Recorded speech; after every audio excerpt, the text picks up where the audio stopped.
Marcus Garvey wanted to return African Americans to Africa to create a vibrant Black nation, empowered through economic independence.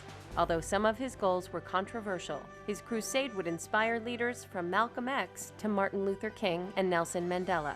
Garvey was certainly a controversial figure, but the concepts that we now think of as Black nationalism and Black pride started with Garvey's pronouncements. Marcus Mosiah Garvey was born in St. Ann's Bay, Jamaica, on August 17, 1887. Beginning as a printer's apprentice at 14, Garvey became a union organizer and later worked various jobs across Central America.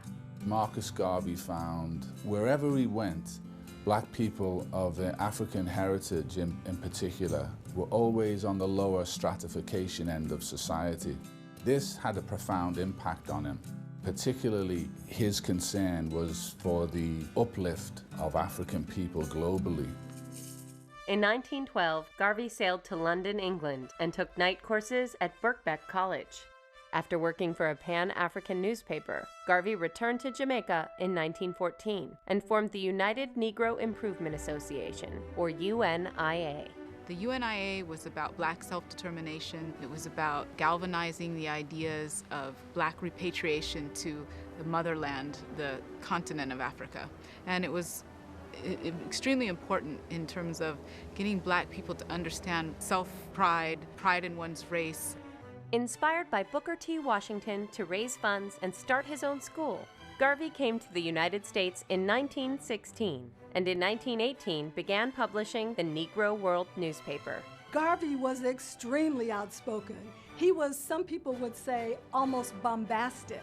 He wanted to take over Africa and had elected himself as president of Africa without consulting the Africans, unfortunately. Determined to achieve economic independence for African Americans, Garvey launched the Negroes Factories Association in 1919 and a shipping company called the Black Star Line, which he planned to use to transport passengers back to Africa. Garvey was a great organizer, but unfortunately not a great businessman. During the time that Garvey and the UNIA were trying to launch the Black Star Line, they solicited funds from investors for stock options through the mail. And this resulted later on in allegations of mail fraud, and Garvey was convicted and sent to prison. After serving 5 years in prison, Garvey was deported. He eventually moved to London, and in 1938, he supported the Greater Liberia Act, created by known white supremacist, Senator Theodore Bilbo from Mississippi. Marcus Garvey's association with Senator Bilbo is related more on a practical level rather than an intellectual like for each other. Marcus Garvey's attempt to help Africans in America leave and go to Africa fell in line with some aspects of KKK philosophy.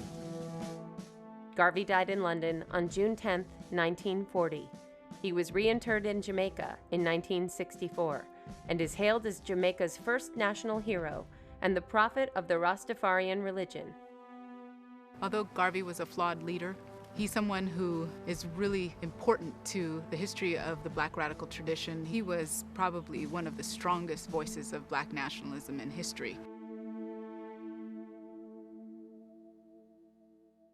Mark Twain is now thought of as America's first celebrity because he was so good at capturing the public imagination, and it became important to him to have a public image.